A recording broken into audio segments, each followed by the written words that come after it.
Okay, well, it's 9 o'clock, so we'll call this regular meeting of the Commissioners Court to order here on the 11th day of September 2023 at 9 a.m. We'll all rise.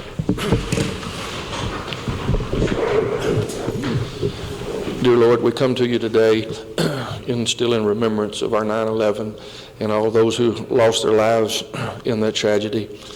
Lord, let us not forget those who did that for us, not only for the firefighters and all of those, but to our servicemen that protect our country and our freedoms that we have today. Guide us today as we go over these decisions for the county. Help us to make those in the right way for all of Titus County, and bless this county. In Christ's name we pray. Amen. I pledge allegiance to the flag of the United States of America and to the republic for which it stands, one nation, under God, indivisible, with liberty and justice for all.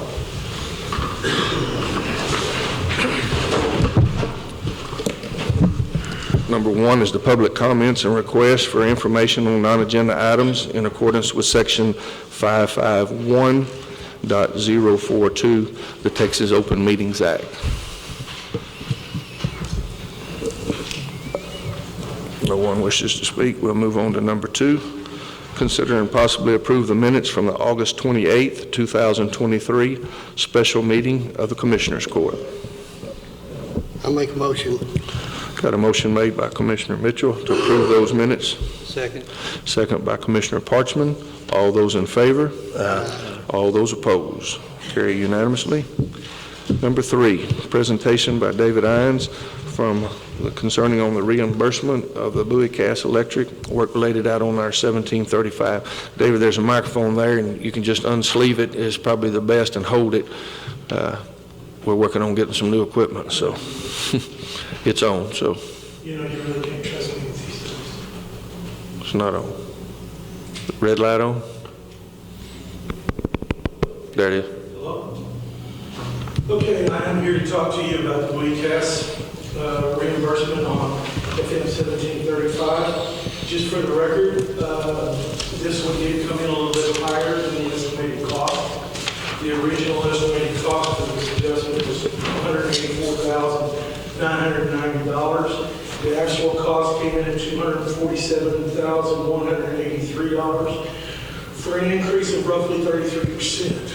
What happened was one of the telecom companies got out there first, put in their conduits, but did not have their line through that conduit, so therefore they could not locate it. And when Bowie-Cass came in to set their poles, they didn't know where they could drill without cutting through that conduit. So they had to have a hydrovac.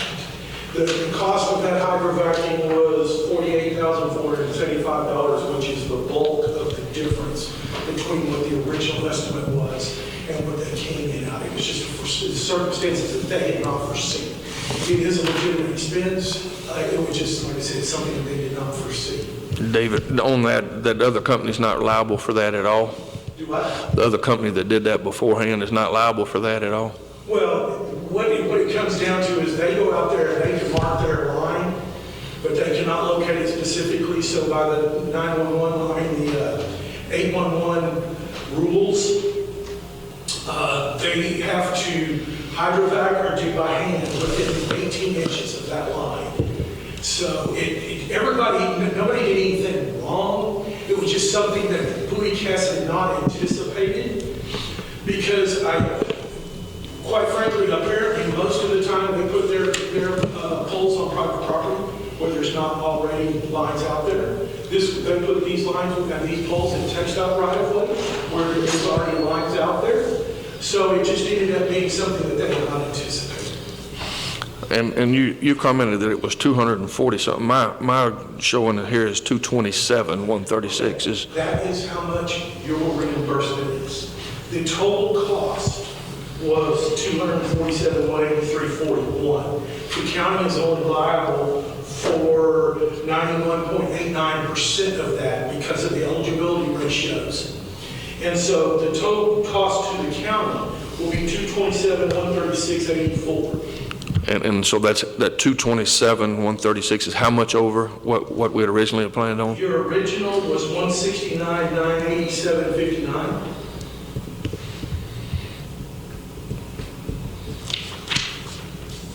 So you're looking at about a third. Okay? Now, just for the record, the rest of this is a little bit different than the package that we showed you previously for Tri-Sub Water, because Tri-Sub Water contracted out all of their work. Bowie-Cass did the majority of the work in-house. So with Tri-Sub Water, we had invoices for everything that was done. In this case, we don't. What we have is certified timesheets and certified material sheets from Bowie-Cass showing what materials they used and what their labor was. Does that make sense? Not really. Why would Bowie-Cass be the only one that doesn't, just because they did it in-house is the only reason they don't have to show? Well, no, they have to show where their expenses are and what their costs are. It's just not an invoice from a contractor to Bowie-Cass. What it is a ledger from Bowie-Cass to Titus County. So they still have to prove their costs. I went through line by line. I actually went up and went through this with them to make sure that everything was in line.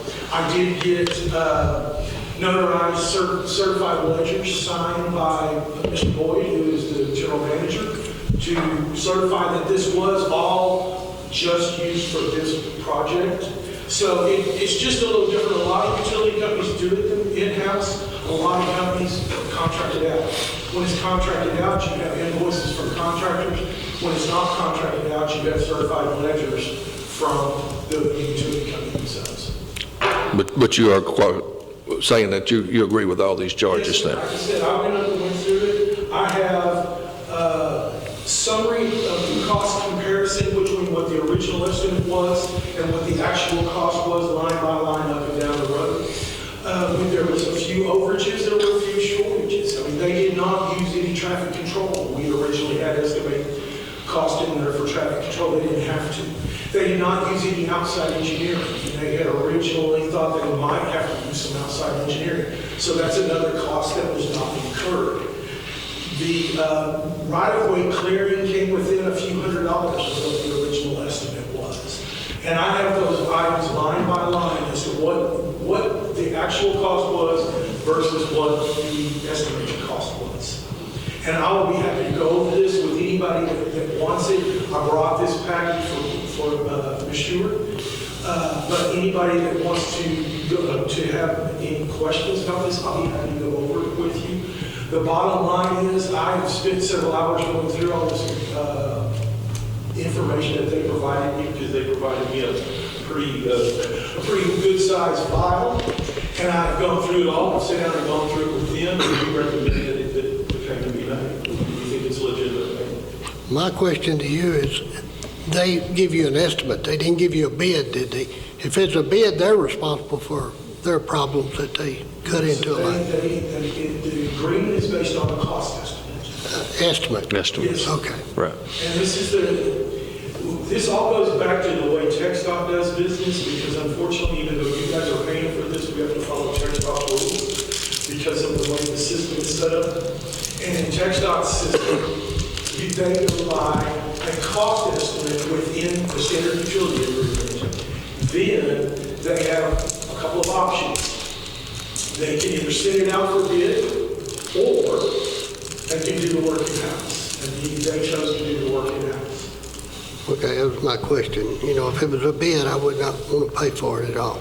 But if it's an estimate, that's different. Does anyone have any other questions of me? David, if you got that on email there? This package? Yeah. Yes. You got my email address. Yes. Would you send that to me, please? Yes, and just for the record, I know that it's going to break y'all's heart as much as it does mine, but this is probably the last trip I'll make up here, because this is closing out this project. Okay, over the next few days to a week, I will sit down and put together an electronic copy of all of the files that are appropriate. Most of them you already have, but I'll put it in one nice, neat package and put it into a thumb drive or something that can get that to you for your records. That will close everything out. And just for the record, we at Lochner really appreciate the opportunity to do business with you. We hope that if you need the services again in the future, that you consider us and at least let us give you a proposal. Any Appreciate it. questions? Judge Cooper, may I ask a question? Certainly. I know that we probably have another invoice coming from Lochner. Do you know when that might be available? As soon as I get done with this, so we'll close it out this month. Okay. And we'll probably be 2 people forward in the month. Okay. Because we're early enough in the month that we don't have, I mean, all we've got to do is close that month. Okay. Okay, but yes, you should get one just we're very short. And the last I checked, we were still well under what you budgeted. Yes. For our costs. Yes, if we could get that by around the 20th. We'll get it paid. In court on the 25th. Get it paid this year, this fiscal year. Would appreciate it. I don't really foresee that being a problem. And just for the record, Commissioner, last time I brought you a W-9, I forgot. But I forwarded you, as I was in the parking lot, because I sent them an email and asked them to fill it out and they emailed it to me. And when I pulled into the parking lot, I got that email and I forwarded it to you. Okay. So you will have a W-9 on the side. Okay. Judge Cooper, I have one more question for court. Thank you. Is this just an information item for today, and then you will vote on it on September the 25th to give Mr. Parker time, everyone? Yes. Time to look at it? Absolutely. Okay, thank you. You want to move that to the 25th? Move it to the 25th meeting to vote on? Table it till the 25th. Table it to the 25th. I make that motion. Got a motion made by Commissioner Parker to table that to the September 25th meeting. Second. Got a second by Commissioner Parchman. All those in favor? Aye. All those opposed? Carry unanimously. Number 4, we're going to consider House Bill number 3474.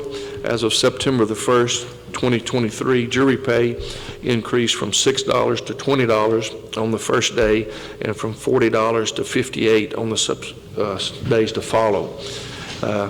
This is a mandate from the state. We have no choice but to do that, so that we don't have to vote on that.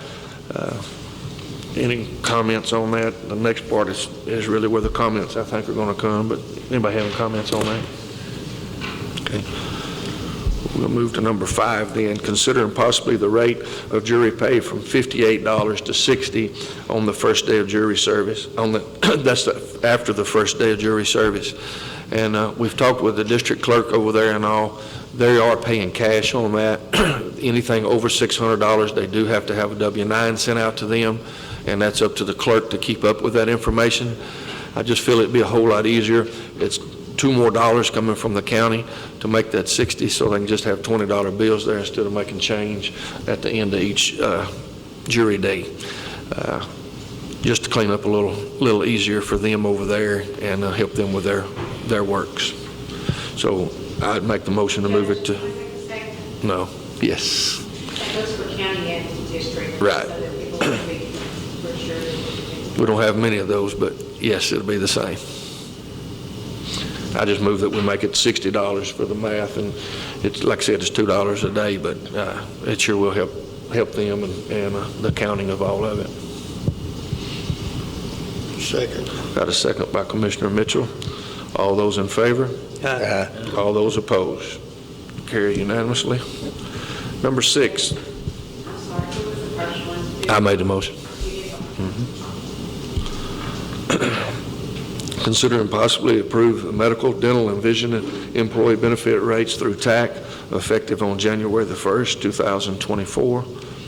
Dana, did you say that those have stayed the same except for something that went down on that? The vision? I'm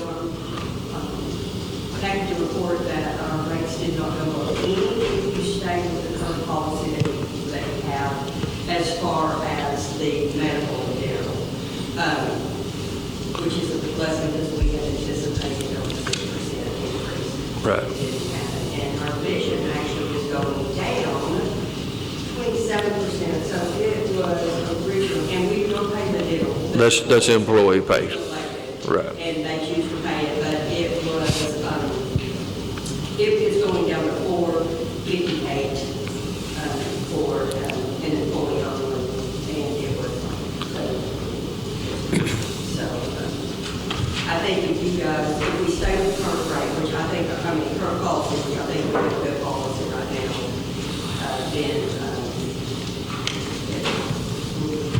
saving a little bit of money. Right. I make a motion. Got a motion made by Commissioner Mitchell to approve those medical benefits through TAC. Second. Second by Commissioner Parchman. All those in favor? All those opposed? Carry unanimously. Number 7, consider and possibly approve the resolution for the 2023 tax office exemptions and discounts. Melissa, would you like to speak? I know they're going to stay the same as they always have been with no changes, but if anything that you need to say, or and those are like the 65 or homesteads. Said at 20% exemption, and then discounts for railroad payments, 3% in October, 2% in November, and 1% in December on county taxes. Make that motion. Got a motion made by Commissioner Parker, Second. second by Commissioner Mitchell to accept those the exemptions. Oh, That's me. you made the first one? Y'all might speak up down there. I think it's the same time. So, motion made by Commissioner Applewhite, seconded by Commissioner Mitchell to keep those exemptions as they've always been. All those in favor? Aye. All those opposed? That will carry unanimously. Number 8, consider and possibly approve bids for road materials and road oil. We opened those bids, was that last week, Ms. Barbara? We opened them on August the 29th. 29.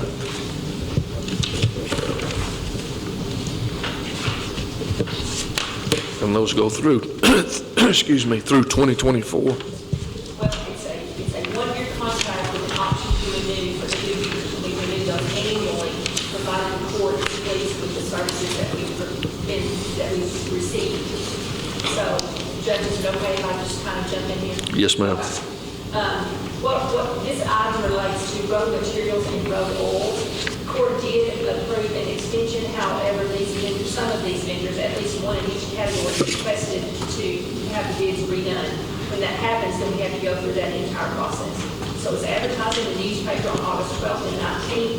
The bids were due the 29th at 9, we opened those at 9:30. Road material bids received were Span, RK Hall, City Construction, and then Waste Management out of the Welch Power Plant. Road oil bids received were Richard Drug Construction and RK Hall. It is a one-year contract with an option to renew for 2 additional years. The requirements include a non-collision affidavit. We got that from all of those vendors. General liability insurance is determined by the Commissioner's Court. Mr. Span included his and RK Drake included theirs. We did not receive insurance coverage, or not that they don't have it, but we did receive copies of their certificates, whether or not they have it from RK Hall, City, and then Waste Management. So this is a pretty busy document here. I sent that to you commissioners and to you, Judge Cooper, last week for you to look at. It's the same format as what we've had in the past. Mr. Span has included a fuel surcharge for diesel when the price goes over $4 a gallon. That is in place by independent outside entity, something you approved in the past. That entity is the U.S. Energy Information Administration Lochner host for gasoline and diesel prices. So, for example, on the bid that he submitted to us, the whole price on the first item there is $19.50 whole price, and with that fuel adjustment is 39 cents. So it's not material, but he has that in there to protect him in the event that diesel fuel goes extremely high. None of the other bids included anything like that. I'm happy to read all these to you, but I mean, I think we all got them. Yes. Standard. The commissioners have an opportunity to add to this or take from it, which there were no new additions. It's the standard things that we do every year. So that's on the road materials. The next item is road oil. These were given at the same time, so that the original information I gave you with regard to newspaper publishing, all those things still apply. We have 2 bids for road oil, Richard Drake and RK Hall. Everything's listed here is pretty much the same as last year. The rates did go up, but there are no additional changes other than the changes in the rates. Any questions on the road materials and road oil?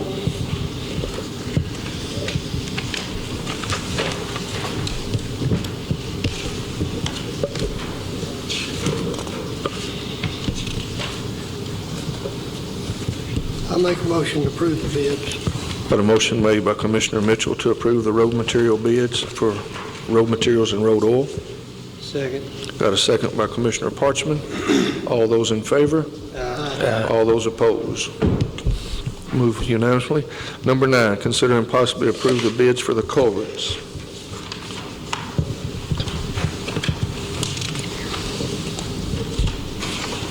These items also were in the newspaper on August 12th and 19th.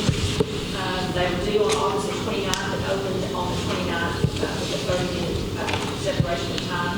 Bids were received from National Wholesale Supply here in Mount Pleasant and from Discount Culverts in Sulphur Springs.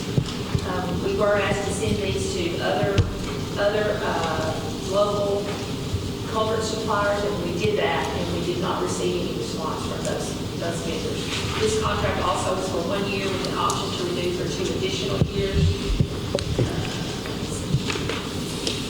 If you decide to get a culvert from Sulphur Springs, you'll have to go there and pick it up. They do offer a delivery option. The local vendor does not offer delivery. The Discount Culverts in Sulphur Springs offers delivery, and I'm reading to you exactly what they had in their paperwork. $4 per mile one way, or $2 per mile round trip.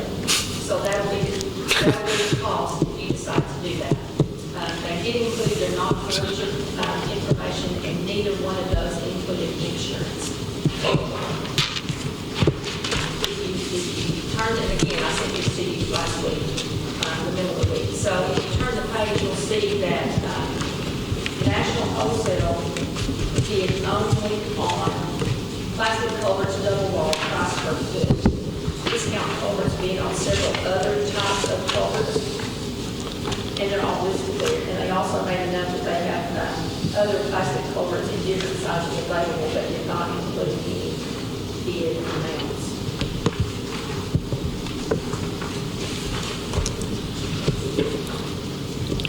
Was one of those companies the one that y'all ran in trouble that they were out of, or is that a different company that maybe went out of business that didn't have the culverts or something? Well, at one time, they couldn't hardly get nobody to get any culverts. Couldn't get them. And right now, National is keeping them pretty well stocked up.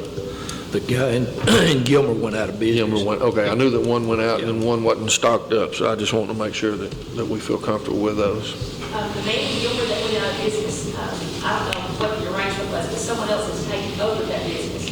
We assisted him in getting the information that he needed to prepare a bid, but he did not send one.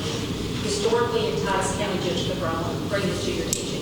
Once we do these bids, if we're not able to find one based on the bid, then the commissioners get quotes and make their own decision as to what's the best thing, because we've met the requirements about doing this. Okay. I just wanted to make sure on that point, because I don't know which one I spoke with, and there was some trouble on getting some culverts, and I didn't want us to be sitting here needing a culvert, and if we could get one somewhere else, not be able to get it to replace a damaged road or something to that effect. So That also becomes a safety, need. right? Okay. There's one more thing I want to just call your attention on the road emulsions. It's not listed here, I'm just giving you information that the bidders who do road emulsions are Irvine, Cleveland Asphalt, and P Squared.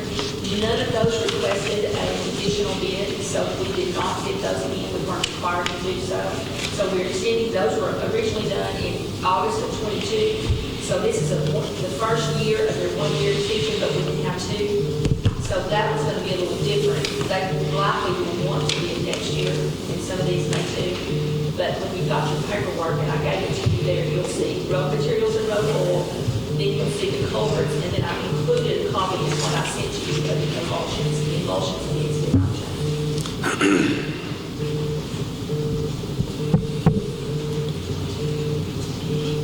I make a motion, we approve these bids. Got a motion made by Commissioner Parchman to approve the bids for the culverts. Second.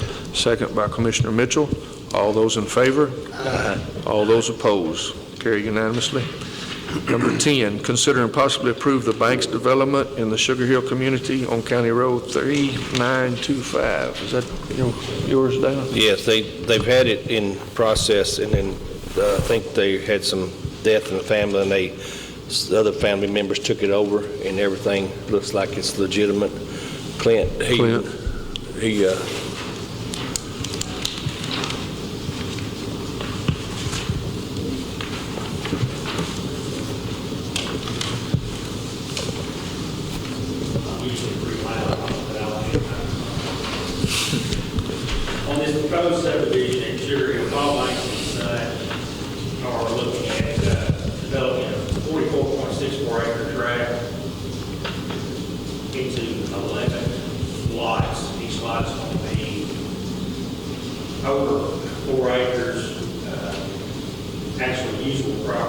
track will be run from 3.5 to 3.5 acres each.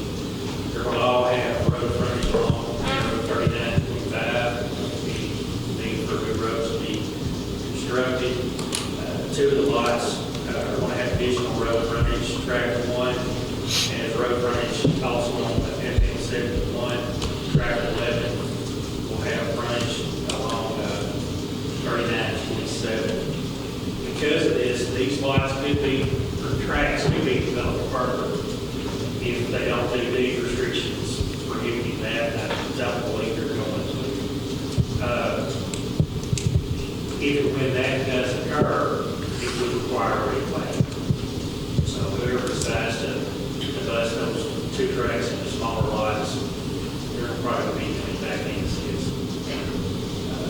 What two tracks are you talking about now, Clint? I'm sorry. Track 1 and track 11. They're going to have road frontage on two of the roads. Okay.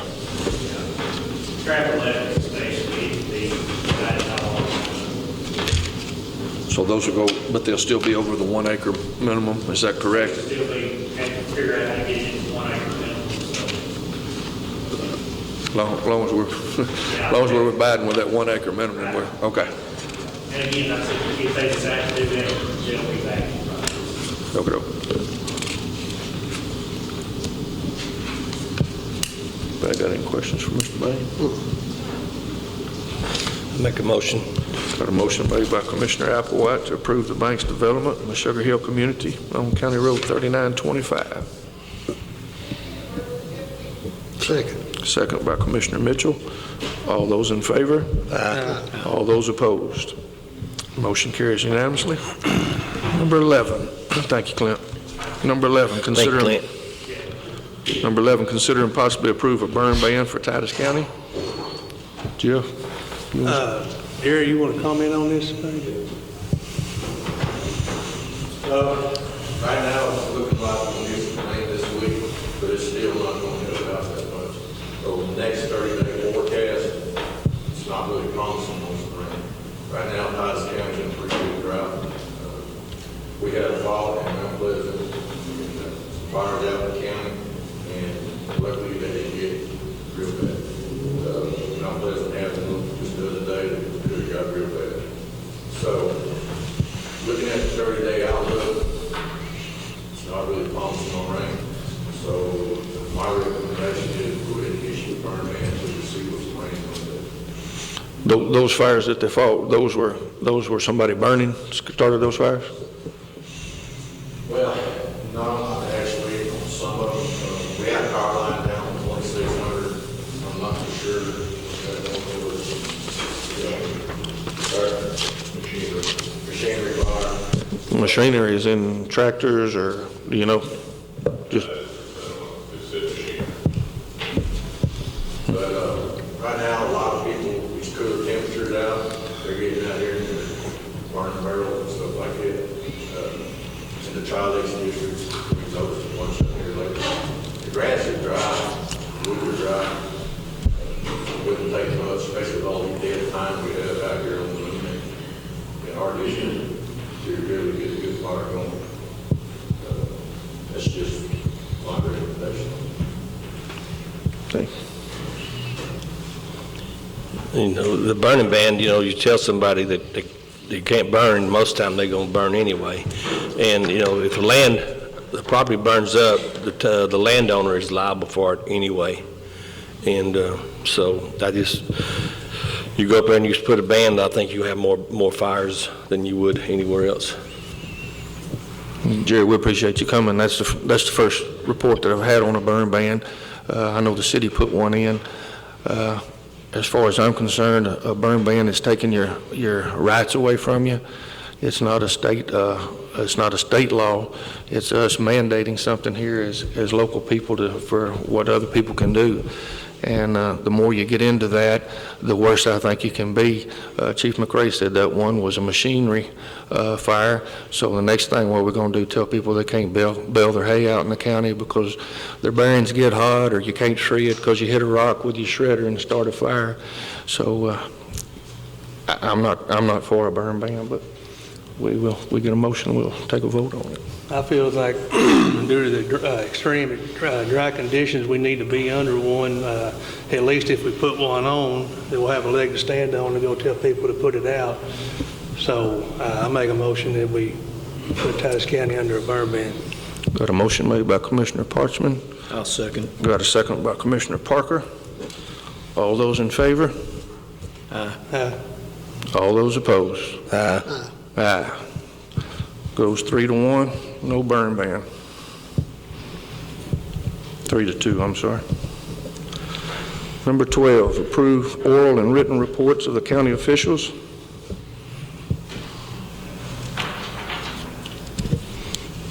Make that motion. Got a motion by Commissioner Applewhite to approve those minutes, those written reports. Second.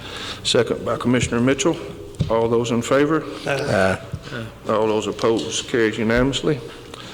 Number 3, consider and possibly accept the treasurer's report as a matter of record. Make a motion, we approve it.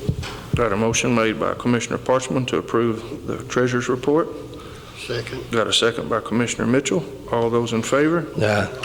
All those opposed? Number 14, approve the budget amendments. I don't know that we have any, do we, Barb? Didn't think we did. Won't have to approve that. Number 15, sign the pay orders and approve payments. Make a motion with pair of bills. Commissioner Parker makes a motion to pay the bills. Second. Second by Commissioner Applewhite. All those in favor? Aye. All those opposed?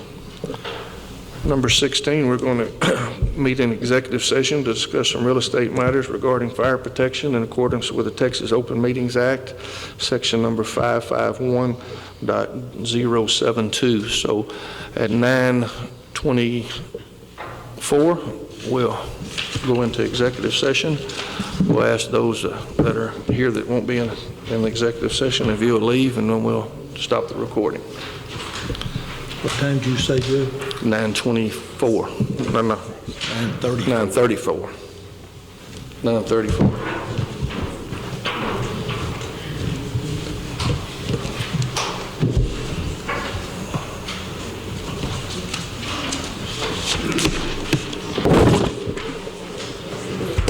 Thank you, Dave. Yes, sir, Jerry. Appreciate it. Thank you, Dave. Jimmy, I'll get that to you. Anybody else that wants it? Yeah, please, just send it. Well, we got to probably start today. Yeah, we got everything where we can get around the other way. The trucks can go around and everything. You know, yes. I just wondered if that's, Have to call them back in. I think we'll go in the room. Yeah. But heaven knows if we're going to go big in the future.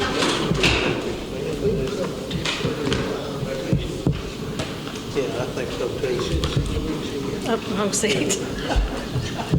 And I say that I was like, what? it'd be simple for us to go number 2 to the living quarters, and put all your apparatus and all your lockers and stuff there. And then your fire station right on.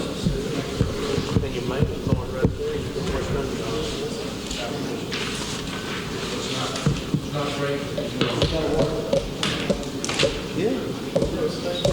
You got any of your rap balls? Put them top covers in Friday. I told them got one out today, tomorrow. But we're going to have to get somebody hauling. Yeah, they won't get that out pretty quick.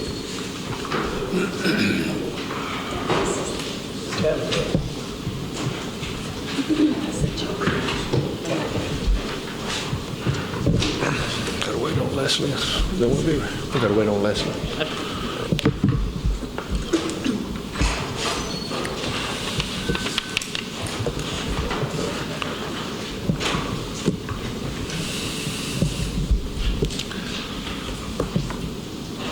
Okay, it's 10:12, and we'll call the regular meeting of the Commissioners Court back to order, coming out of executive session.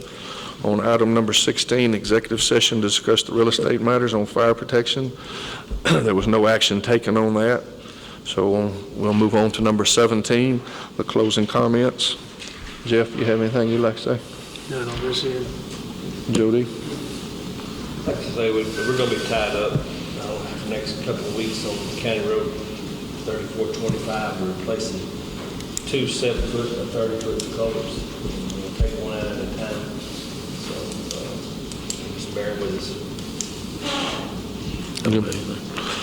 Once again, with it being 9/11, I just want to, for us not to forget what happened on this day and how our country was greatly affected, and those that have lost lives from the actual planes that day, and from those that have gone on since to losing their lives that served our country and served the citizens of the United States. So with that being said, God bless those families, and with that, I'll take a motion to adjourn. Got a motion made by Commissioner Mitchell to adjourn. Second.